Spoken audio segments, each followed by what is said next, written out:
Well, hello there, listening squirrels. It is time to read chapter 8 called The Matter of the.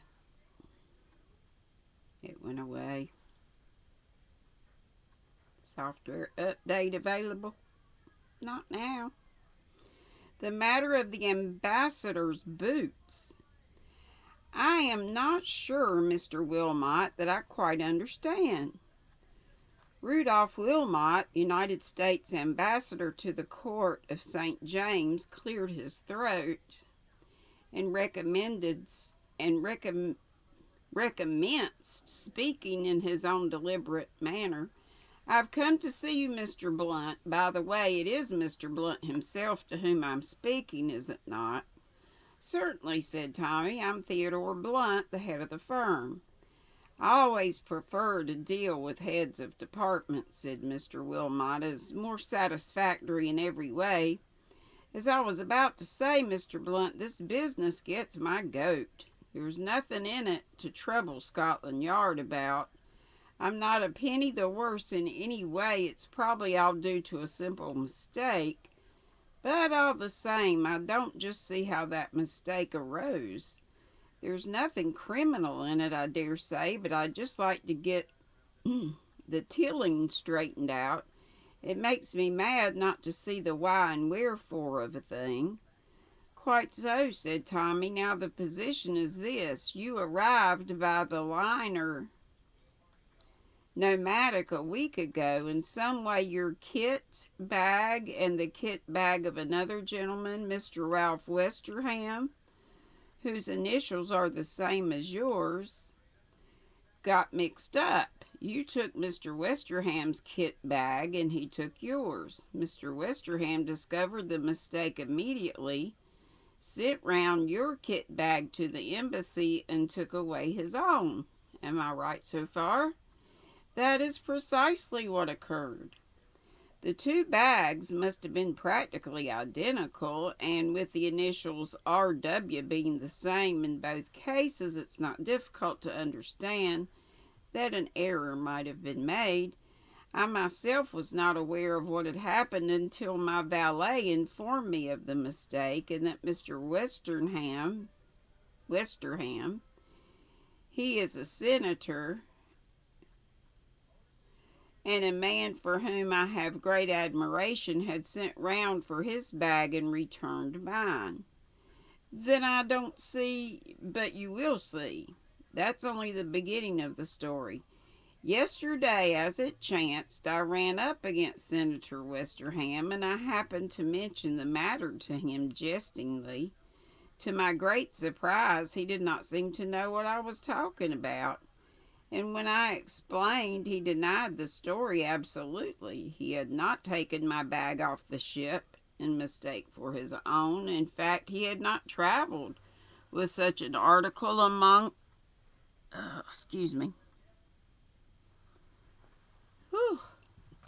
his luggage. What an extraordinary thing.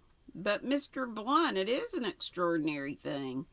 There seems no rhyme or reason in it why, if anyone wanted to steal my kit bag, he could do so easily enough without resorting to all this roundabout business. And anyway, it was not stolen, but returned to me. On the other hand, if it were stolen by mistake, why use Senator Westerham's name? It's a crazy business, but just for curiosity, I mean to get to the bottom of it. I hope the case is not too trivial for you to undertake. Not at all. It's very intriguing. It's a very intriguing little problem, capable, as you say, of many simple explanations, but nevertheless baffling on the face of it. The first thing, of course, is the reason of the substitution. If substitution it was, you say nothing was missing from your bag when it came back into your possession. My man says not. He would know. What was in it, if I may ask? Mostly boots. Boots? Said Tommy, discouraged. Yes, said Mr. Wilmot, boots. Odd, isn't it? You'll forgive my asking you, said Tommy, but you didn't carry any secret papers or anything of that sort sewn in the lining of a boot or screwed into a false heel? The ambassador seemed amused by the question. Secret diplomacy hasn't gotten to that pitch, I hope. Only in fiction, said Tommy with an answering smile and slightly apologetic manner. But you see, we've got to account for the thing somehow. Who came for the bag, the other bag, I mean? Supposed to be one of Westerham's servants. Quite a quiet, ordinary man, so I understand. My valet saw nothing wrong with him. Had it been unpacked, do you know? That I can't say. I presume not, but perhaps you'd like to ask the valet a few questions. He can tell you more than I can about the business. I think that would be the best plan, Mr. Wilmot. The ambassador scribbled a few words on a card and handed it to Tommy. I opine that you would prefer to go round to the embassy and make your inquiries there.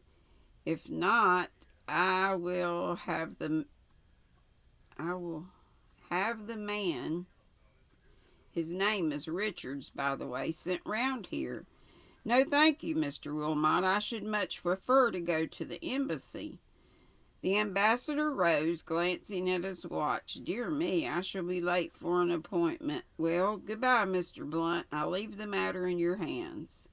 He hurried away. Tommy looked at Tuppence, who had been scribbling demurely on her pad in the character of the efficient Miss Robinson.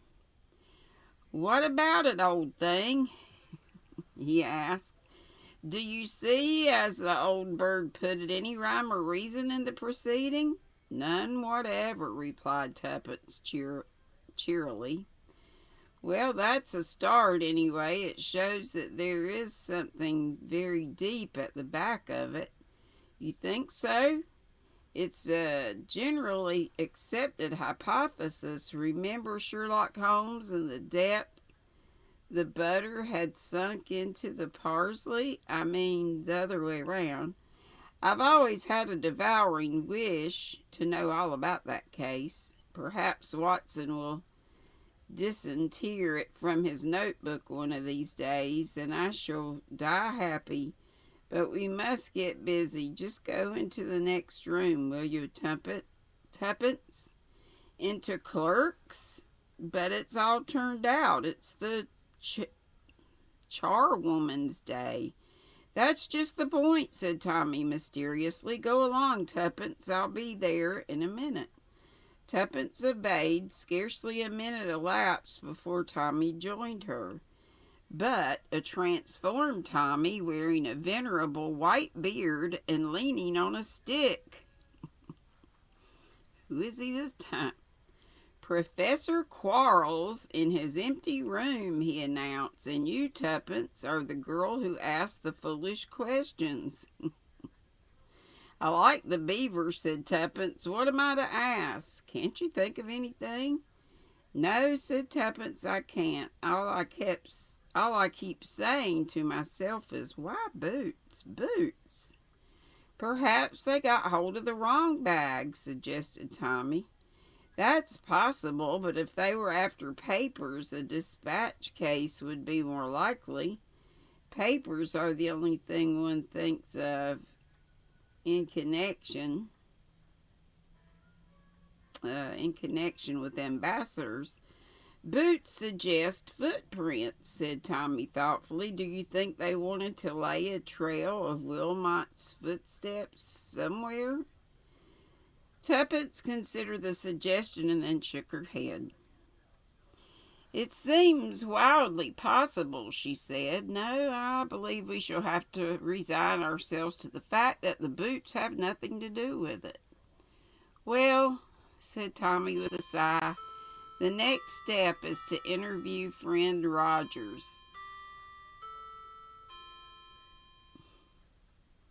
He may be able to throw some light on the mystery.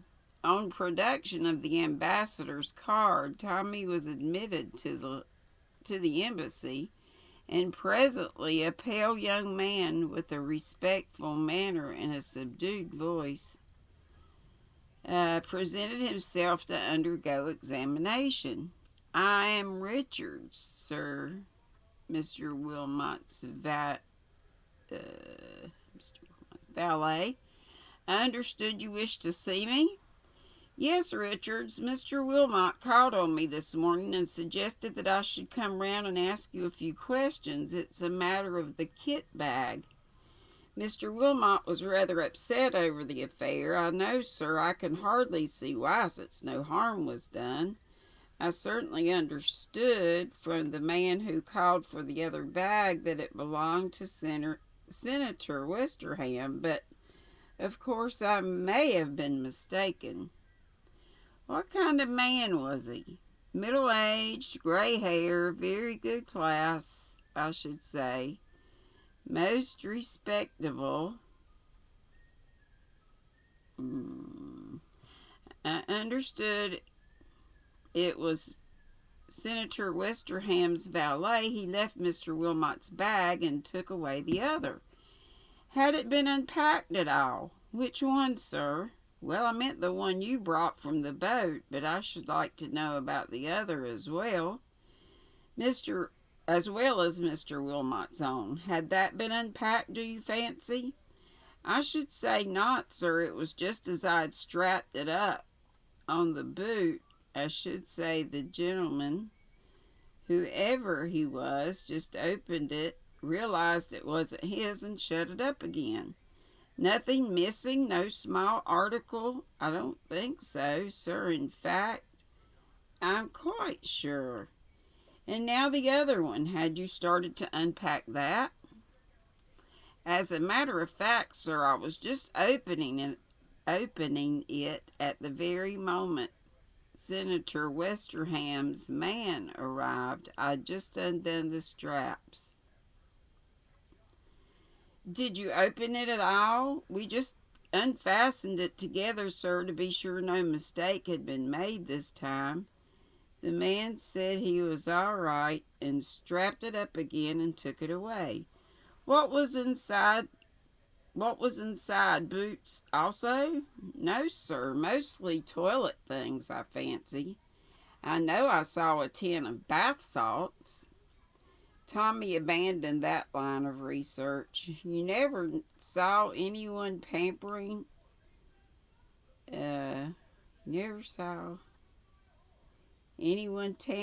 with anything in your sister's cabin, in your master's in your master's cabin on board ship, I suppose?" "No, oh no, sir. Never anything suspicious of any kind." "And what do I mean by that? I wonder," he thought to himself with a trace of amusement. "Anything suspicious, just words." But the man in front of him hesitated. "Now that I remember it—" "Yes," said Tommy eagerly. "What?" "I don't think it could have anything to do with it, but there was a young lady." "Yes, a young lady, you say? What was she doing?" "She was taking faint, sir. A very pleasant young lady, Miss Eileen O'Hara, her name was. A dainty-looking lady, not tall, with black hair, just a little foreign-looking." "Yes," said Tommy with even greater eagerness. "As I was saying, she was taken queer. Just outside Mr. Wilmot's cabin, she asked me to fetch the doctor. I helped her to the sofa and then to the doctor." Doggone it. It's sleepy, sorry. "And then I was some time finding him, and when I found him and brought him back, the young lady was nearly all right again." "Oh," said Tommy. "You don't think, sir—" "It's difficult to know what to think," said Tommy, not committally. Was this Miss O'Hara traveling alone?" Yes, I think so, sir. You haven't seen her since you landed? No, sir. Well, said Tommy after a minute or two spent in reflection, I think that's all. Thank you, Richards. Thank you, sir. Back at the office of Blunt's brilliant detectives.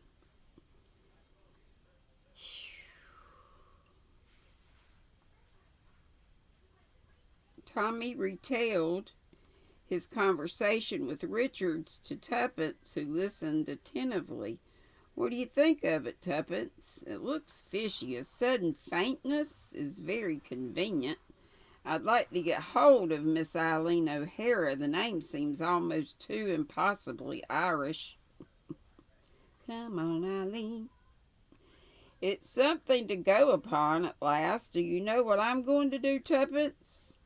Advertise for the lady. What?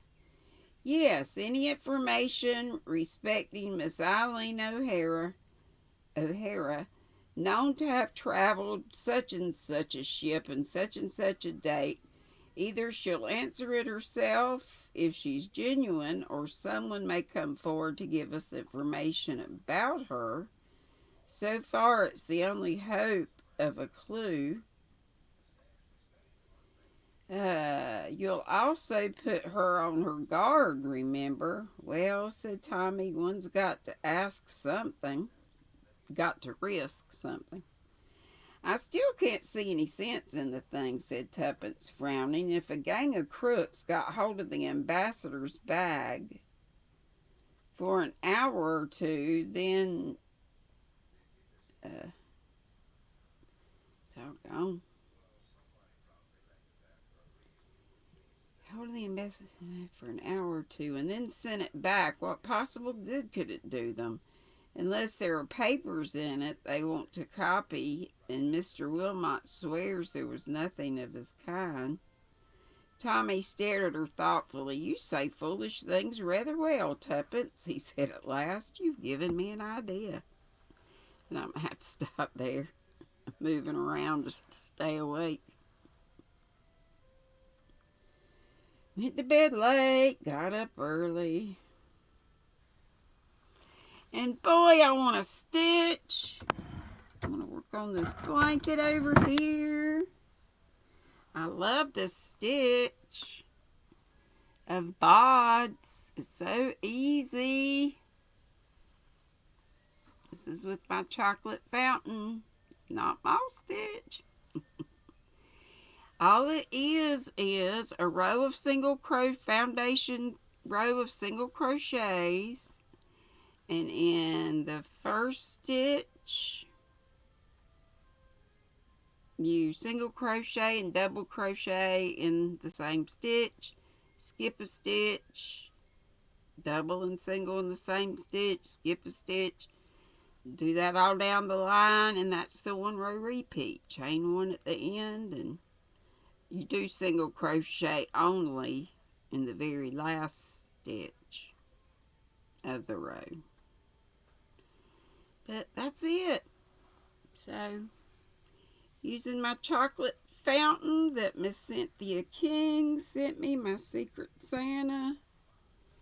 And I just cast on the number of stitches that Bod did, which I think was 100. Anyway, it'll be a nice, cozy throw one of these days. Alrighty then. Love you guys. See you in the YT streets. Be sweet, don't be ugly. Bye-bye.